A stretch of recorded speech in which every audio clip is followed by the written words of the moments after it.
La separazione delle carriere tra giudici e magistrati nel processo penale resta un punto fondamentale e urgente per i penalisti italiani che si sono dati appuntamento a Venezia nella stessa sede, la Fondazione Giorgio Cini nell'isola di San Giorgio Maggiore, che nel 1961 ospitò uno degli appuntamenti costitutivi dell'Unione Camere Penali Italiane.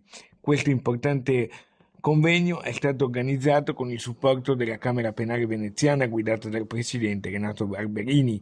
Tra i componenti del comitato organizzatore anche l'avvocato veneziano Augusto Paese. Faccio presente che quando fu presentato il progetto nel 1961 intervenne l'allora ministro di Grazia e Giustizia, come si chiamava all'epoca, Guido Gonella, che aveva detto che da lì a poco tempo sarebbe stato approvato il nuovo codice di procedura penale. Ci vollero poi altri 27 anni. Speriamo di non dover aspettare tanto.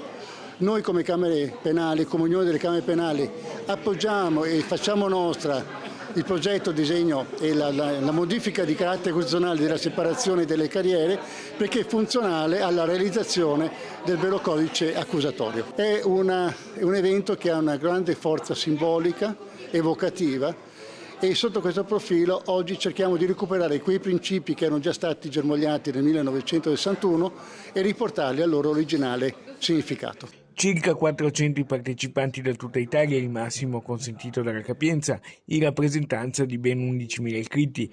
La parola al presidente nazionale Francesco Petrelli. Il dato dal quale siamo partiti è uno stato patologico del nostro codice che non rispetta più quelli che erano i principi del modello accusatorio e che oggi quindi versa in una situazione di gravissima patologia. La nostra idea è proprio quella di ripartire da quei luoghi per riuscire a rifondare i principi del codice accusatorio, che è un codice fondato sulle parti che si confrontano davanti a un giudice terzo.